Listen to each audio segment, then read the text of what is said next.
নমস্কার বন্ধুরা, মনীষা রান্নাঘরে সবাইকে স্বাগত। প্রতিদিনের মতো আবারও নিয়ে চলে এলাম দুর্দান্ত স্বাদের একটা রেসিপি। তো বন্ধুরা দেখুন, এখানে আমি কিছুটা পরিমাণে কাঁঠাল বীজ নিয়েছি, আর এখন কাঁঠাল বীজের এই সাদা অংশটাকে আমি বেশ পরিষ্কার করে নেব। তো বন্ধুরা, আমরা কাঁঠাল খেয়ে থাকলেও কাঁঠালের বীজ কিন্তু অনেক সময় ফেলে দিই। কাঁঠালের বীজ না ফেলে এই রেসিপিগুলো বানালে কিন্তু আমাদের শরীরে বিভিন্ন রকমভাবে অনেক উপকার করে। তো বন্ধুরা দেখুন, কাঁঠালের বীজের সাদা অংশটা তুলে দিয়েছি। এরপরে আমি এই কাঁঠালের লাল অংশগুলো না তুলে আমি কাঁঠালের বীজটাকে ছোট ছোট করে কেটে নেব। তবে এখানে কিন্তু আমি আরও কিছুটা পরিমাণে কাঁঠালের বীজ দিয়েছি। কাঁঠালের বীজ কিন্তু আমাদের শরীরের হজম শক্তি বাড়াতে সাহায্য করে এবং বদহজম রোধ করতে সাহায্য করে। যাদের কোষ্ঠকাঠিন্য আছে, কাঁঠালের বীজ কিন্তু কোষ্ঠকাঠিন্য রোধ করতে দূর করে। তো বন্ধুরা, এখন দেখুন কাঁঠালের বীজগুলো আমি এইভাবে ছোট ছোট করে ছুরি দিয়ে কেটে নিলাম। তবে এই কাজটা আপনারা চাইলে বঁটি দিয়েও করে নিতে পারেন। আর এখন দেখুন বন্ধুরা, কতটাও পরিমাণে হয়েছে। তবে প্রথমে যে পরিমাণে কাঁঠালের বীজগুলো দেখেছিলেন, আমি কিন্তু তার সঙ্গে আরও বেশ কিছু কাঁঠালের বীজটা অ্যাড করেছিলাম। এখন এই কাঁঠালের বীজগুলো আমি বেশ ভালো করে ধুয়ে নেব। তার জন্য একটা আমি বড় বাটি নিলাম, আর এই বাটির মধ্যে বীজগুলো দিয়ে জল দিয়ে দিচ্ছে পরিমাণ মতো, উষ্ণ গরম জল। আর জলটা দিয়ে বেশ ভালো করে আমি এটা চটকে চটকে পরিষ্কার করে নেব। তো বন্ধুরা, এইভাবে চটকে পরিষ্কার করলে কিন্তু বীজের যে লাল অংশগুলো থাকে, লাল আবরণ, সেগুলো কিন্তু খুব সহজেই পরিষ্কার হয়ে যাবে। তবে যতটা পরিষ্কার করা যায় করে নিতে হবে, তা নাহলে কিন্তু একটা তিতভাব লাগে। 3-4 বার জল পাল্টে পাল্টে ধুয়ে নেওয়ার পরে এখন আমি ঢাকনা দিয়ে এটা 10 মিনিটের মতো ভিজিয়ে রাখবো। আর এদিকে দেখুন, গ্যাসে আমি একটা কড়াই বসিয়ে দিয়েছি, আর এই বাটির 1 বাটি পরিমাণে দিয়ে দিচ্ছি বেসন। একেবারে গ্যাসটা লো ফ্লেমে রেখেছি। বেসনটাকে কিন্তু হালকা লাল করে আমি ভেজে নেব। তো বেসনটা ভেজে রেসিপিটি বানালে দারুণ লাগে খেতে। তো আপনারা যদি বেসন ভেজে না রান্না করতে পারেন, তাহলে কাঁচা বেসন দিয়েও রান্না করতে পারেন, কোনো অসুবিধে নেই। তো দেখুন বন্ধুরা, এইভাবে কিন্তু বেসনটাকে ভেজে নিতে হবে, একেবারে ঝরঝরে করে নিতে হবে। আর কাঁঠালের বীজ কিন্তু আমাদের ত্বকের জন্য কিন্তু দারুণ উপকারী, ত্বকের বলিরেখা দূর করে। তাছাড়া এতে রয়েছে ভিটামিন এ, যা শিশুদের চোখের দৃষ্টিশক্তি বাড়াতে ভীষণ সাহায্য করে। তো দেখুন বন্ধুরা, বেসনটা আমি নামিয়ে ঠান্ডা করে নিয়েছি। এদিকে একটা মশলা করে নিয়েছি, মিক্সিং জারে দিয়ে দিয়েছি আদা কয়েক টুকরো, আর দিচ্ছি কাজু বাদাম, আর দিয়ে দিলাম এখানে একটা বড় সাইজের টমেটো কুচি। এরপরে এখানে আমি অল্প পরিমাণে জল দিয়ে আমি এর একটা পেস্ট তৈরি করে নেব। তো দেখুন বন্ধুরা, পেস্টটা কিন্তু আমার রেডি হয়ে গেছে, কোনো মশলা কিন্তু আমি আলাদাভাবে করলাম না। এরপরে দেখুন, আমি যে কাঁঠালের বীজটা ভিজিয়ে রেখেছিলাম, এখন আমি জলটা ঝরিয়ে নেব। তো এরপরে দেখুন বন্ধুরা, জলটা ঝরিয়ে আমি মিক্সিং জারে দিয়ে দিচ্ছি। আমি মিক্সিং জারে মশলাটা পেস্ট করে রেখেছিলাম, আর ওই জারটা কিন্তু আমি না ধুয়ে ওই জারের মধ্যে দিয়ে দিচ্ছি কাঁঠালের বীজ। তো বন্ধুরা, কাঁঠালের বীজ আমি কিন্তু সবগুলো দিনে অর্ধেকটা পরিমাণে রেখেছি, পরে আবার বেটে নেব। তো এখন কাঁচা লঙ্কা দিলাম, আর দিয়ে দিচ্ছি সামান্য পরিমাণে আদা কুচি। তো এখানে 3-4টার মতো কাঁচা লঙ্কা দিয়েছি, আর দিলাম হাফ চামচ পরিমাণে গোটা সাদা জিরে। এখন আমি এগুলোর একটা পেস্ট করে নেব। তবে বাকি যে কাঁঠালের দানাগুলো আছে, তার মধ্যে কিন্তু কোনো মশলাই দেবো না, এই মশলাগুলো দিয়ে সবগুলো আমি মিশিয়ে নেব। তো বন্ধুরা দেখুন, আমি প্রথমবারে পেস্ট তৈরি করে নিয়েছি, আর এখন আমি একটা বাটিতে নিয়ে নিচ্ছি। তবে আমি কিন্তু এখানে মিহি পেস্ট করিনি, একটু দানা দানা রেখেছি। দানা দানা রাখলে কিন্তু যখন এটা তৈরি হবে খেতে ভীষণই ভালো লাগবে। তো বন্ধুরা দেখুন, আমি বাকি যে কাঁঠালের বীজটা ছিল সেটাও কিন্তু মোটামুটি পেস্ট করে নিয়ে এখন আমি বাটির মধ্যে নিয়ে নিয়েছি। আর এখন আমি ভেজে রাখা বেসনটাও নিয়ে নিলাম। আর এরপরে দেখুন বন্ধুরা, আমি এখানে দিয়ে দিচ্ছি স্বাদ অনুসারে লবণ, আর দিয়ে দিচ্ছি পরিমাণ মতো হলুদের গুঁড়ো। এবার এখানে আমি দিয়ে দিচ্ছি খুবই সামান্য পরিমাণে লাল লঙ্কার গুঁড়ো, আর দিয়ে দিচ্ছি হাফ চামচ পরিমাণে ভাজা মশলা। তো ভাজা মশলার মধ্যে এখানে আছে জিরে আর ধনে, আর দিয়ে দিচ্ছি এখানে গরম মশলা গুঁড়ো খুবই অল্প পরিমাণে। এখন এই উপকরণগুলো দিয়ে হাতের সাহায্যে বেশ ভালোভাবে মিশিয়ে নেব। তো হাতের সাহায্যে মাখালে কিন্তু ভীষণই টেস্টি হয়। তো বন্ধুরা, একটা যদি কাঁঠালের দানা থেকে থাকে তাহলে কোনো সমস্যা নেই, তো এটা রাখাও যেতে পারে। এখন দেখুন মোটামুটি এটা আমার রেডি হয়ে গেছে। আর এখন গ্যাসে আমি কড়াই বসিয়ে 4 চামচের মতো সর্ষের তেল দিয়েছি। এবার ওই তেলের মধ্যে কিন্তু আমি এই মিশ্রণটা ঢেলে নিচ্ছি। কড়াইটা কিন্তু অবশ্যই বেশ ভালোভাবে গরম করে নিতে হবে, তাহলে কিন্তু এটা বেশ সুন্দরভাবেই তৈরি হবে।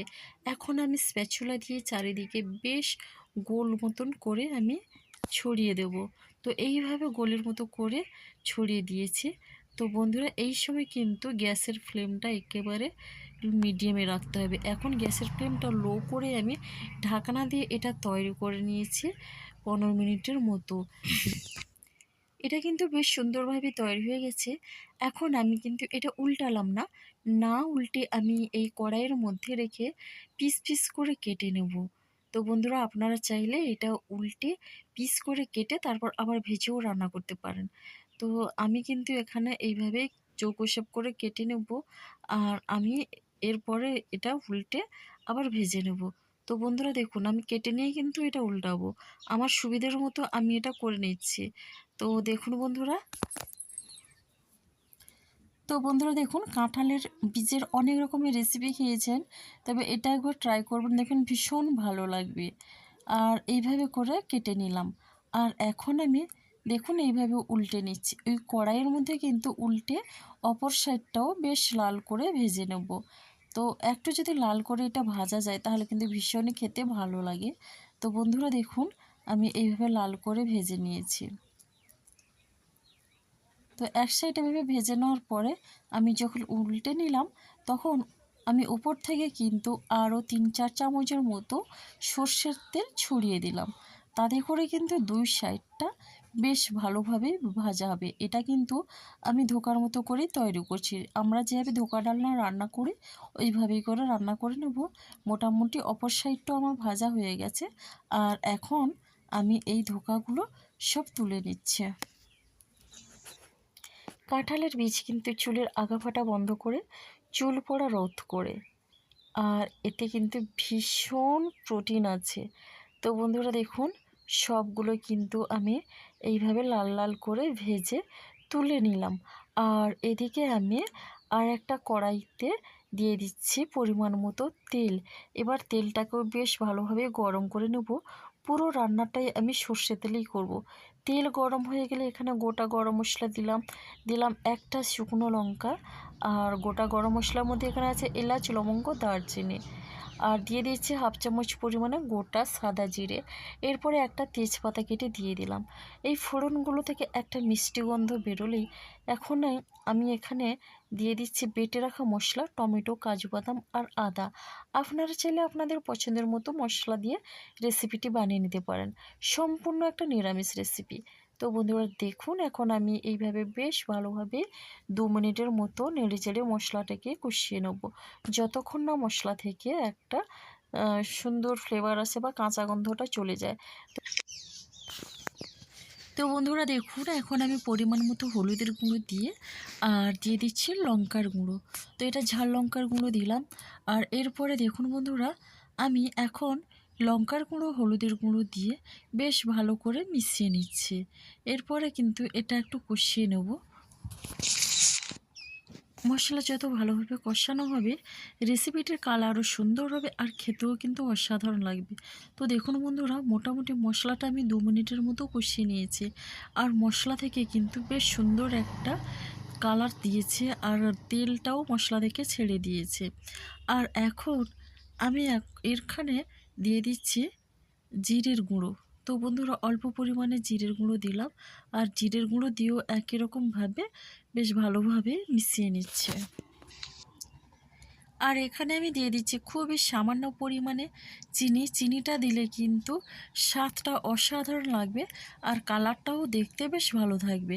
চিনিটা দিয়ে মশলাটা বেশ ভালোভাবে মিশিয়ে নিলাম। এরপরে আমি এখানে অ্যাড করে দিচ্ছি মশলার বাটি ধোয়া জল। জলটা দিয়েও মশলাটাকে আরও 1 মিনিটের মতো আমি কষিয়ে নেব। এবার দেখুন বন্ধুরা, মশলা কিন্তু বেশ ভালোভাবে কষানো হয়ে গেছে। আর এখন আমি পরিমাণ মতো জল দিচ্ছি। এখানে কিন্তু জলের পরিমাণটা একটু বেশি রাখতে হবে, যেহেতু এই ধোকার কাঁঠাল বীজের ধোকাটা কিন্তু জল টেনে নেবে। তো এরপরে না আমি এখানে বেশ কয়েকটা কাঁচা লঙ্কা দিয়েছি ফ্লেভারের জন্যে। আর এখন আমি দিয়ে দিচ্ছি স্বাদ অনুসারে লবণ, দিয়ে বেশ ভালোভাবে মিশিয়ে নিচ্ছি। তো এরপরে দেখুন এইভাবে মিশিয়ে নেওয়ার পরে ঝোলটা যখন ফুটে উঠবে তখন এই ধোঁকা ডালনাগুলো কিন্তু দিয়ে দিতে হবে। তো কাঁঠাল বীজের ধোঁকা ডালনা। তো দেখুন আমি একটা একটা করে এই বীজের ধোঁকাগুলো দিয়ে দিচ্ছি। তো ভীষণই সুস্বাদু একটা রেসিপি আর সেই রকম উপকারী। তো যাই হোক বন্ধুরা, কাঁঠাল বীজের ভর্তা খেয়েছেন, কাঁঠাল বীজের ভাজা, অনেক রকমের রেসিপি খেয়েছেন। এটা একবার ট্রাই করতে পারেন।